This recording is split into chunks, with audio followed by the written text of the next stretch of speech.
Hello everyone, welcome back to BMS channel. Today's breaking political news is making waves across Nigeria. Reports claim that President Bola Ahmed Tinubu has ordered the INEC Chairman, Professor Mahmood Yakubu, to proceed on immediate leave over what is being described as an APC betrayal. There are even talks that a replacement might already be in the works. But what is true? What is speculation? And what does the Constitution actually say? Let's break this down in this video. Good morning, good afternoon, good evening, everyone. Depending on where you're watching us from, you're welcome back to BMS channel. The news started trending after some online platforms reported that Tinubu is no longer comfortable with the INEC chairman. We can see the likes of Instabog, Parallel Facts, Sahara Reports reporting this issue, and that he wants him out before his tenure officially ends in December 2025. Some even claim Yakubu's loyalty to the APC is in question. Now, here is what we know for sure. Professor Yakubu Mahmood tenures as INEC chairman will expire in December 2025. Until then, he is still legally in office. So far, there has been no official statement from the presidency or INEC confirming this alleged directive. The rumor is that some power blocks within the APC feel betrayed by the Yakubu handling of the 2023 election and that they are pushing Tinubu to take a new stand before it will be too late. They are pushing Tinubu to take action so that Tinubu will not behave like Jonathan. But again, these are still unverified claims. So, the big question remains, can a sitting president just wake up and remove an INEC chairman? The answer is more complicated than you think. We'll unpack that in episode 2 of this series. Let's see how this game plays out very well. Meanwhile, a lot of Nigerians have commented on this trading news. Some have shown their support for the president, while some are against it. But before we drop that comment of most Nigerians, I want you to watch this video where El-Rufai is blowing hot. Watch the video, guys. But remember, if this is your first time of watching our channel, feel free to subscribe to our channel, like our videos, share our videos, and please don't forget to turn on your notification bell. I will tell you my last story, which is a sad one. Shortly after we won the elections, a very good friend of mine, who also contributed a lot to the election, came to me and said, look, I want to be the SGF. Can you go to President Buhari and talk on my behalf? I said, why not? So I went to the president-elect at the time. I said, Mr. President, Mr. XYZ is interested in being the SGF. I said, well, yes, but I want to appoint someone from the middle belt, a Christian, as my SGF. Everybody says I don't like Christians. I want to give the most important job, the most important appointment in the government to the middle belt. And this friend of mine is not from there. He says, so please find a way to explain to him that I've decided that that's where I'm picking my SGF from. So I went back. As a messenger, I passed the message. I then went back to President Buhari. I said, so who are you thinking of appointing, by the way? He said, I have only one name in mind. Chief Audu Okwe. I said, excellent choice, sir. Congratulations. And I left. I went back to Kaduna because I was also trying to put together my own team in Kaduna.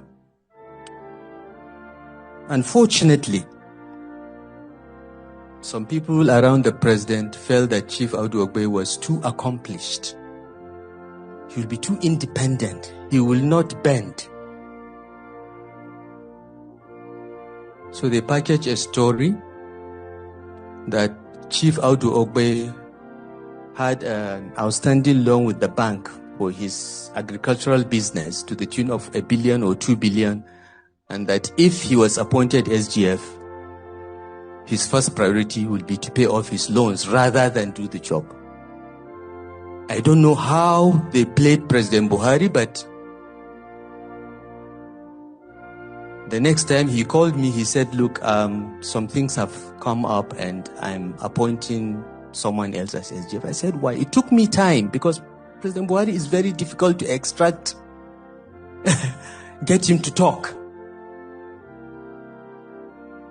After the SGF was announced, I now found out this was what he was told. I went to him, I said, sir, borrowing is not a crime. Chief Audu Ogbe is a thriving farmer. He has a big farming business. You can go and see it. And it is functioning. He's paying back the loan. Borrowing is not a crime. President Buhari said, look, Nasir, I feel bad. I have realized that I was just misled. So you know what I'm going to do? I'm going to appoint him Minister of Agriculture. I'm saying this for the first time. I've never shared this with anybody. I don't know whether boss knows the story or part of it, but this was between me and President Buhari. Now, from this Erufai's video, you see that Nigeria, we have a long way to go. We have a very long way to go. Nigerians hate appointing those who are capable to do the work. Rather, if they see you are capable and they know that they cannot control you, they will come up with a fake news. They will just try to make sure they bring you down. Even the same Erufai that is speaking here is also not left behind. I can remember during the 2023 presidential election how Erufai was busy saying all sorts of things against Mr. Peter Obi. But today, he's regretting the same thing. The same mouth he used to condemn Peter Obi and said that Peter Obi arrested him is the same mouth now he's also using to praise Peter Obi. The same Erufai who condemned Peter Obi, said all sorts of things about Peter Obi, is the same person now that is going around with Peter Obi. It is very, very shameful in this nation. The way our politicians don't really want Nigeria to work, but rather because of their own selfish interests. Just listen to that video again and see how we are messing ourselves up in this nation. Nigeria is a mess.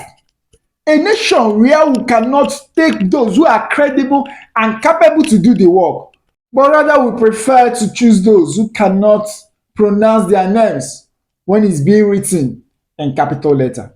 Let us go back to what Nigerians are saying over Yakubu and Bola Ahmed Tinubu. Look at these comments that are coming from the X handle. Guys, remember, if this is your first time of watching our channel, please feel free to subscribe to our channel, like our videos, share our videos. Please don't forget to turn on the notification bell in order to be getting our updates. We have this one coming from Emerald Bliss. She said, changing INEC Chairman shouldn't be our headache as Nigerians because the system has been rigged against us, where the president is the one who fires and selects an INEC Chairman. Then whoever he removes or replaces will still not be seen as a person who will do the Nigerian bidens, but the person who hired him or her. So let's not be distracted because the current chairman committed an atrocity to the Nigerian people. Hence, we have the kind of leadership we have today. So focus, do not be distracted by their shenanigans. This is coming from Bliss.